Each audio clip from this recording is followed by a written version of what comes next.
Kumihimo is the traditional Japanese art form of making braids and cords. It originated in Japan about 1200 years ago during the Nara period and can be seen being practiced by the Miyamizus in this scene. Here is the marudai, or the circular stand from where to begin threading. Here are the tama, or balls/weights to provide tension to allow threading. And here are the Kumihimo threads featured so heavily throughout the movie of Kimi no Na wa. Threads are a highly recurring motif in the imagery and themes of Kimi no Na wa. The name of the town Itomori is written with the kanji ito, meaning thread, and mori, which means to guard or protect. And so the name Itomori can be roughly translated as to protect the threads. Because another major theme of Kimi no Na wa is preserving traditions. The duty of the Miyamizu family is to uphold the traditions and rituals of Itomori, from tying together Kumihimo threads to performing the Kagura dance as Miko or shrine maidens during the Kuchikamizake ceremony. These are traditions that have existed ever since the founding of Itomori, and a source of conflict exists when Mitsuo's father chooses to stray from these traditions in his pursuit of politics. Even Mitsuo herself feels embarrassed for having to partake in these rituals, wishing to leave the rustic Itomori countryside for the glistening hubbub of Tokyo. But the film and Mitsuo's grandmother both assert the importance of maintaining these traditions, even if they don't really know why. The film takes note to mention that 200 years ago, there was the Great Fire of Mayagoro, destroying the original Itomori shrine in old documents, and thus the history and meaning of Itomori's festivals became unknown, and only the form lived on. This might just be a coincidence, but 200 years ago would be around the end of the Edo period of Japan, and right before the Meiji era. And the Meiji era of Japan is the era most specifically associated with Japan struggling to keep its traditions alive, to keep its cultural identity intact under the prevailing influence of Western culture. And similarly, the Miyamizu family also struggles to fulfill their ancestral duties during modern times. To discuss the actual meaning of these traditions, Itomori is a town situated by a massive crater that is revealed to have been formed by the impact of a comet, presumably the same comet which strikes Itomori in present day later in the film, Comet Tiamat. Comet Tiamat is mentioned in a newscast to have an orbital period of over 1200 years, meaning that the Miyamizu family has been preserving traditions for up to 1200 years, meaning it began squarely around the time that Kumihimo and other traditions were introduced to Japan during the Nara period, or right before the Heian period, which is considered by many to be the golden age of classical Japan. Basically, if the length of 1200 years had any significance, it could be that it correlates with the length of all written history of Japan, which makes sense, as any written history of Miyamizu traditions could not have existed further back than this. Makoto Shinkai has also directly mentioned in interviews as taking some inspiration from various Heian-era writings, such as Tori Kaibaya Monogatari, a story about two siblings sharing mannerisms of the opposite sex, almost like body swapping, or a poem by the female poet Ono no Komachi, which goes like this.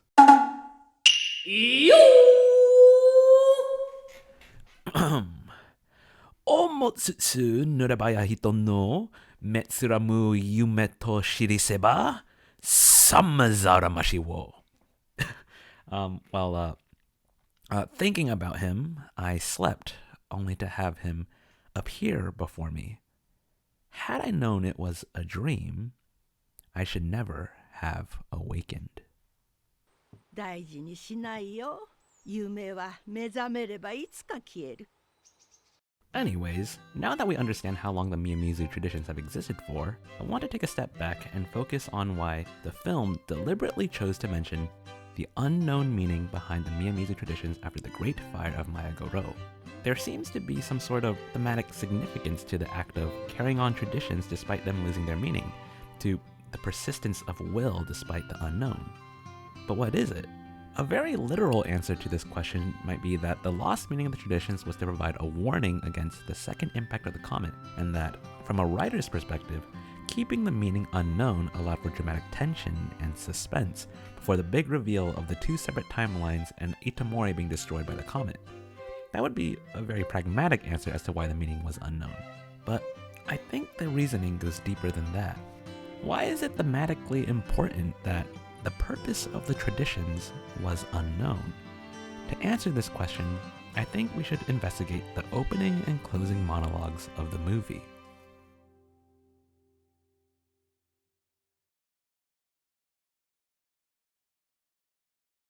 Once in a while, when I wake up, I find myself crying. The dream I must have had, I can never recall. But the sensation that I've lost something lingers for a long time after I wake up. I'm always searching for something, for someone. These are the opening lines of the movie, and these lines, I believe, represent the emotional core of the film, yet their meaning is intentionally vague. Right away, we should note the ambiguous tone of these lines. Lost something, searching for something, for someone.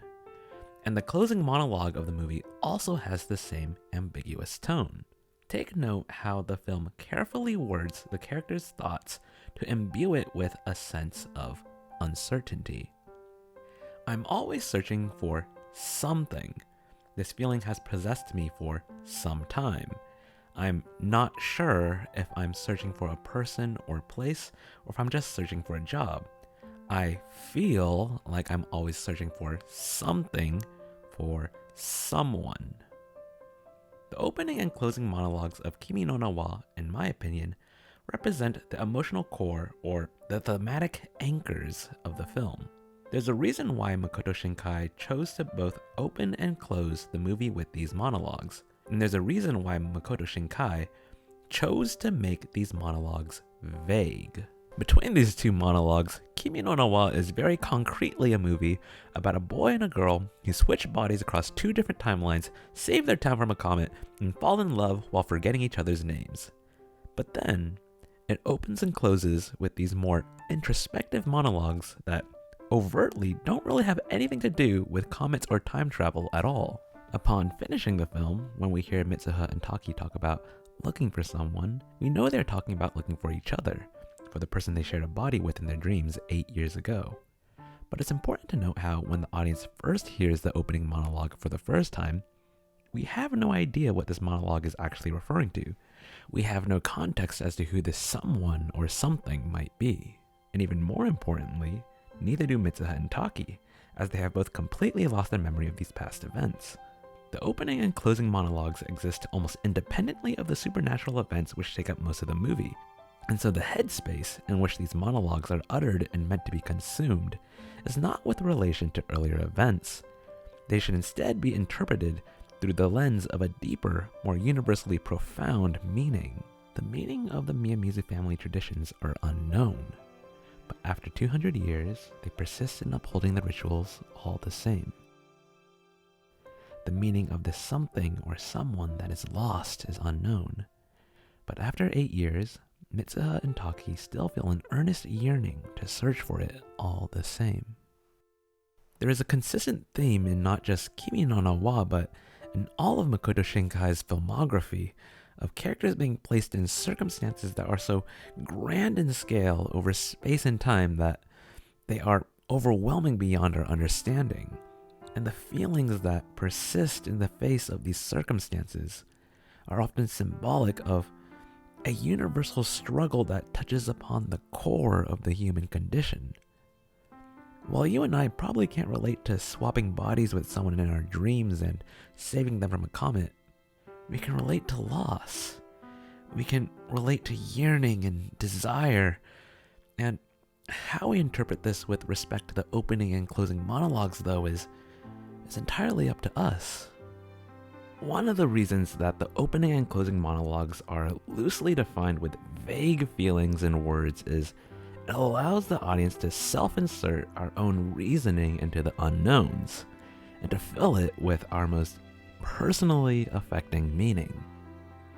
I think that one of the biggest reasons Kimi no Na wa leaves such an indelible impression upon viewers is that while it ostensibly is a story about comets and body swapping, I believe that in the back of our minds it draws upon our most intense emotions and intimate memories and then associates these feelings with breathtaking imagery and music, leading to a powerful viewing experience that perhaps initially we can't quite explain, but we know we very much enjoy. とにかく楽しい面白いエンターテインメントにしようっていうその一点でしたね。見終わった後にその理解できない部分があったとしてもわからないっていう印象が先に立つんじゃなくて、わかんないけどものすごい面白かった。 When I first watched Kimi no Na wa many years ago, I liked it a lot. I liked it enough to write a really long essay about it almost 7 years after watching it. But when I first watched it, I think my impression of the movie was that it was an extremely gorgeous looking film with an equally mesmerizing soundtrack. But I didn't really know what to say beyond that. I wasn't quite sure what the overall message of the film was. I had no idea what the lyrics of the song were even about. But the beautiful and evocative imagery and sounds stirred up emotions inside me that made me feel connected with the characters and story on a soulful level, even though I couldn't really explain what that really meant. Well, with this essay, I want to try to explain exactly and excruciatingly comprehensively what those feelings meant, and how Makoto Shinkai purposely meant to bring them about. When I talked about how the ambiguity of the opening and closing monologues allows for audiences to self-insert their own meaning, I think a very probable contender for this meaning is the topic of romantic love. While we can't relate to losing our memory of somebody from a comet, we could probably relate to the concept of losing a connection with someone we once held dear, and we can probably relate to waking up years later and still feeling like a part of ourselves is missing, even if we haven't talked to this other person for years because they were that important a part of our lives.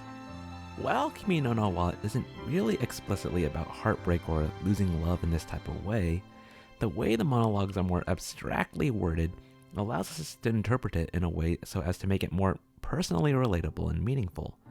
And this especially makes sense when taking into consideration Makoto Shinkai's entire filmography, as nearly all of his previous films before this have had some sort of tragic take on love and its loss over various obstacles like distance and time. And in my opinion, Kimi no Na wa represents a natural progression of Makoto Shinkai's thoughts on love and relationships evolving throughout his movies, and later in this essay I would like to point out the many common themes and plot devices in all his films, and how they transformed with Kimi no Na wa. But this loss also doesn't have to be interpreted as a romantic loss either. Kimi no Na wa has also been interpreted as a reaction to the 2011 Tohoku earthquake and tsunami and the tragic loss of life in natural disasters. When Mitsuha and Taki talk about losing something, I believe this something can be interpreted in several different ways.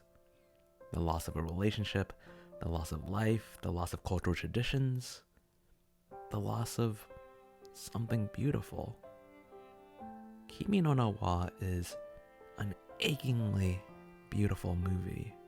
But the great tragedy of Kimi no Na wa and many of Makoto Shinkai's films is that the most beautiful things in life are oftentimes also the most fragile. The most beautiful, most precious things are the most carefully crafted, the most rarely attained, or they just possess some innate quality that inexplicably and inextricably ties ourselves to it, and thus we can't afford to lose it. But the pain that Mitsuha and Taki feel when they wake up and find themselves crying is exactly what happens when we lose it. When we lose something beautiful. Beauty. I believe that at the fundamental core of Kimi no Na wa, at the heart of the film, is an ode to beauty, a reverence for beauty. Kimi no Na wa is a movie about beauty, about how desperately we wish to protect and cherish this beauty, the unbearable ache that follows when we lose this beauty. And it's about searching tirelessly, aimlessly, triumphantly, searching to find this beauty again somewhere, anywhere in this world. Because as fragile as beauty is, nothing inspires us and takes hold of our hearts as strongly as beauty. When Taki meets Mitsuha at the edge of the crater and sees her smile against the dim, crepuscular beams of twilight, when both of them stare, transfixed in awe at Comet Tiamat passing overhead and miraculously splitting in a once-in-a-lifetime event, When we, the audience, first watched these scenes when we saw Kimi no Na wa for the very first time, who knows how many years ago. There is nothing more precious and inspiring than this moment. And there's nothing we want more than for this memory to last beyond the brief moment it does. At the very beginning of this essay, I talked about how threads are one of the main motifs of Kimi no Na wa. And I personally believe that threads are also a great metaphor for beauty. There is an artistry to be appreciated in how Kumihimo threads are made. The braided cord Taki and Mitsuha share is reminiscent of the red thread of fate, a common East Asian belief that two destined lovers will be tied together by an invisible red thread that progressively draws them closer together until they one day finally meet. And this implies a precarious relationship because threads can be perhaps some of the flimsiest, most fragile materials in the world, because threads can be quickly snipped apart. But at the same time, while threads can be easily cut apart, when held from two ends and pulled in opposite directions, tensile strength allows threads to become the most resilient things in the universe, and can be stretched across even all the dimensions connecting people over space and time. Threads, like beauty, are simultaneously both frighteningly fragile, yet also awe-inspiringly powerful at the same time. In fact, thinking about the origin of the word thread, it is interesting how many words with many different meanings can all derive from the same Latin root ten, which means to stretch or hold like threads. On one hand, you have tentative, tenebrous, or tenuous, which indicate a sort of weakness or a lack of firmness. But then, on the other hand, you have tension, tenet, or tenacious, which indicate the exact opposite. So, when I call something tenuous, I don't want people to immediately assume that I'm making note of only its fragility. A fragility which, as the town name Itamori indicates, should be protected. I want to instead also highlight a hidden, more resilient underlying quality found in tenuity. A quality that has the power to stretch across all the dimensions and has resolutely inspired millions of lovers, artists, and privileged viewers such as myself. Such is the tenuity of beauty. ああこのまま僕たちの声が世界の端っこまで消えることなく届いたりしたらいいのになそしたらね二人でどんな言葉を放とう消えることない約束お二人でせーのでいよう